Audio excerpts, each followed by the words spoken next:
Sizcə Allah öz yaratdığı prosesə çirkli, murdar deyə bilərmi? O proses ki, baş verməsə, nəticəsində insan dünyaya gələcək.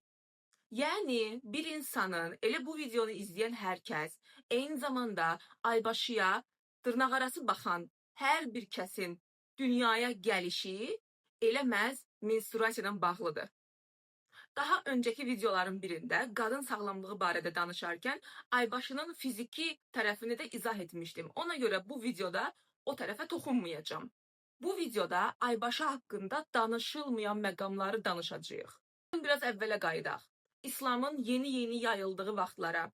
O vaxtlar ki, qız uşaqları öldürülürdü, qadınlar aybaşı olanda evə buraxılmırdı. Lakin bunların heç birinin İslamla bir əlaqəsi yox idi.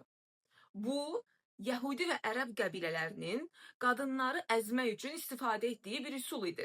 Çünki onlar da bilirdilər ki, qadının gücü onun öz bədənini, bətnini, aybaşısını dərk eləməyindən başlayır.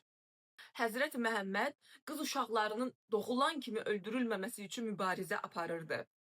Allahın qadınlara aybaşı günlərində namaz qılmamağa icazə verməsini də tamam başqa cür təsvir etdilər. Allah qadınların aybaşı günlərində nələrdən keçdiyini, necə bir şəraitdə olduqlarını bildiyi üçün, axı özü yaradıb, bildiyi üçün onlara namaz qılmağı, əyilib qalxmağı rəva görməyib. Lakin İslam adı ilə öz təriqətlərini yaymaq istəyənlər bunu da tamamilə başqa cür təqdim etdilər.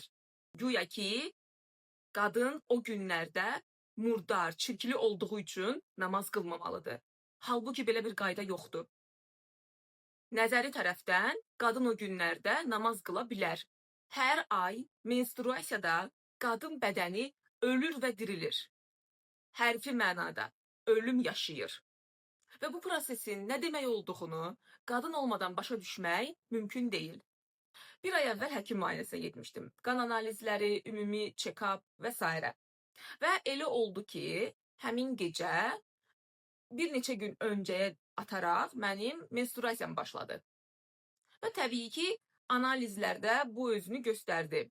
Artıq həkim müayinəsinə girəndə isə o mənim bədən temperaturumu, təzyiqimi ölçəndə baxdı ki, bədənimin temperaturu normadan yüksəkdir. Mən dedim ki, menstruasiyadayam, ona görə belədir.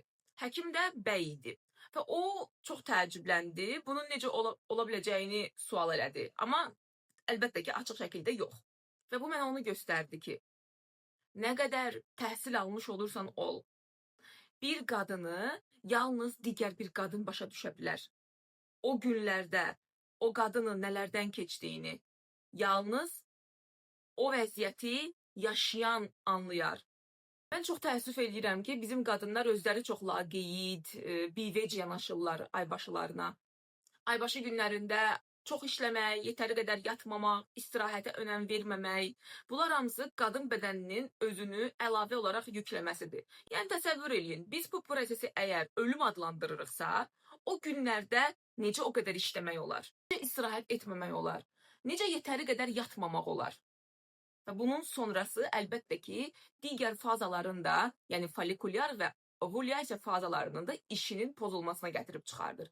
Və əlbəttə ki, qadında xroniki bir yorğunluq, əzginlik, tükənmişlik halı baş verir. Və hələ də görəndə ki, qadınlar bir-birlərinə menstrual ped ötürəndə, bu barədə danışanda səslərini qısırlar, gizlətməyə çalışırlar. Bu məni çox təəssüfləndirir. Aybaşı utanılacaq bir proses deyil, gizlədiləsi bir qan deyil. Aybaşı şərəfli bir prosesdir və hər qadın onu qürurla daşımalıdır, yaşamalıdır. Və həyatında olan kişiyə sevgilisi, partnyoru, həyat yoldaşı bunun nə qədər vacib bir hadisə olduğunu, proses olduğunu göstərməli, başa salmalıdır. Və yalnız qadın özü bunun nə mənaya gəldiyini həqiqətən dərk eləyəndə onu qarşıdakına o formada qəbul etdirə və dəyər verdirə bilər.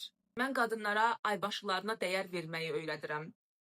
Və onlar mənə müraciət eləyəndə mən bütün məsələləri kənara qoyub ilk sualım bu olur. Aybaşın necədir? Bu məsələni həll eləmədən digər məsələlərə keçmərəm. Və burada bir problem varsa, Biz onun üstünde dayanıb onu işləyəcəyik. Çünki qadının emosional sağlamlığı da, fiziki sağlamlığı da, xoşbəxtliyi də onun aybaşısının keyfiyyətindən asılıdır. Və analar, qadınlar öz oğlan övladlarına bu prosesin nə olduğunu başa salmalıdırlar artıq yeniyetməlik dövrünə giriş edərkən. Bu videonu izləyən bir çox xanım mənlə razılaşacaq. Gəlin yadımıza salaq. Məktəb dövrümüzdə ya öz başımıza gəlib ya da ki sinif yoldaşımızın və ya paralel oxuduğumuz qızların başına gəlib ki, dərs vaxtı aybaşı olublar, ya ilk dəfə, ya növbəti dəfə, amma bunu hesablayacaq bir proqramları olmayıb və tədbirli olmayıblar. Yanlarında ped olmayıb. Stula bulaşıb və onlar bunu çox utancla yaşayıblar o anı. Bəlkə sinif yoldaşları onlara gülüb, lağ eləyib. Baxın, bu bir qadın üçün çox ağır travmadır. Qadınlığını qəbul eləməklə bağlı, qadınlığını keyiflə, ləzzətlə yaşamaqla bağlı bir travmadır. Və o böyüyəndə artıq öz bədənindən imtina edir. Niyə? Çünki hələ ən başında onun qadınlığı qadın halı ilə qəbul olunmamışdı. Və biz bunu oğlan övladlarımıza başa salanda, onlar da öz sinif yoldaşlarına qarşı, universitet yoldaşlarına qarşı, həyatlarına girəcək qadınlara qarşı artıq bu barədə fərqindəlikli, məlumatlı olurlar. Və qadının bətin sağlamlığı, onun necə nəsillər yetişdirəcəyinə də birbaşa təsir göstərir. Aybaşısı yolunda getməyən qadın emosional xoşbəxt ola bilməz, huzurlu ola bilməz, bədəni ilə, ruhu ilə harmoniyada ola bilməz, məntiqli düşünə bilməz, həyatı ilə bağlı ən doğru qərarları verə bilməz və əlbəttə ki, sağlam düşüncəli nəsil də yetişdirə bilməz. İndi aybaşı ilə bağlı qadınlar bir çox problemlər yaşayırlar. Və bu sadəcə orta yaşlı, irəli yaşlı qadınlara da aid deyil. 20'li yaşlarda artıq aybaşısı pozulan, gecikən, hətta kəsilən qadınlar var. Və mən çox təəssüf eləyirəm ki, ginekoloqlar bu məsələyə çox biganə, laqeyd yanaşırlar. 20-25 yaşında aybaşısı pozulan bir qıza doğum kontrol həbi yazmaq bu vicdansızlıq və cinayətdir. Sadəcə o pasiyenti başından etməkdir. Aybaşı pozğunluğu nə hormonal dərmanlar, nə də ki, doğum kontrol həbi ilə düzələ bilən bir məsələ deyil. Hətta bu pozğunluğu aradan qaldırmaq üçün dərmana ehtiyac da yoxdur. Birincisi, o dərmanlar bir müddət təsir göstərirlər, sonra isə digər problemlərə yol açırlar, xüsusilə də döşlərdə, boğazda, qaraciyərdə, mədədə. Həmçinin psixoloji gərginləşmələr, depressivləşməyə də birbaşa aparıb çıxara bilir. Lakin bu barədə heç kim danışmır. Aybaşı ilə bağlı bir problem varsa, qadın öz bədəninə dönüb, özü ilə məşğul olmalı, həyat tərzini qaydasına salmalı, bətninə sevgi və qayğı verməli, psixoloji durumunu düzəltməlidir. Və ya artıq folikul yetişdirmək üçün iynə vurularaq hamilə qalma normallaşdırılıb. Necə ki, süni mayalanma normallaşdırılıb. Gəlin baxaq statistikaya. İndiki dövrdə 10 il əvvələ nisbətdə bir çox qadın artıq süni mayalanmaya üst tutur. Lakin bir çoxunun nəticəsi uğursuz olur.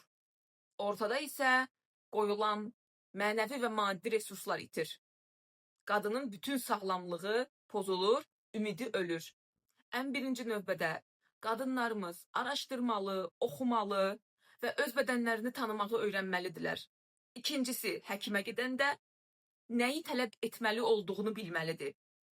Aybaşı ilə bağlı xroniki davam edən problemlər bədənin müxtəlif nahiyələrində fiziki xəstəliklərin yaranmasına, eyni zamanda psixoloji problemlərin də ortaya çıxmasına təsir göstərir. Aybaşı bir qadının özünə, yaradılışına olan münasibətini əks etdirir. Aybaşı sadəcə fiziki axıntı ilə baş verən bir proses deyil. Aybaşı müqəddəs mərasimdir. Qədim zamanlarda qadınlar toplaşaraq aybaşı olan qadınları şərəfləndirərdilər, onların qayğısına qalardılar, onlara qulluq eləyərdilər. Gəlin baxaq, biz bu zənciri harda qırdıq? Harda özümüzdən uzaqlaşdıq? Harda qadınlığımıza küstük. Kişilərin özləri üçün yaratdıqları bir dünyada özümüzə yer tapmaqdan, çabalamaqdan bezdik və yalnız qadın öz bədənini, menstruasiyasını, döngülərini tanıyaraq bu həyatın, yaşamın içində öz yerini qürurla tuta bilər. Ona görə istəyirəm ki, öz bədəninə, Allahın sənə verdiyi nemətlərə, bətinə, ki, bətin ən böyük nemətdir, qadına verilib. Ona başqa bir gözlə baxmağa başlayasan, onu anlamağa çalışasan, onunla bağ qur, ona sevgi göstər. Qadınlığını zövqlə, həzlə yaşamaq sənin ən təbii haqqındır.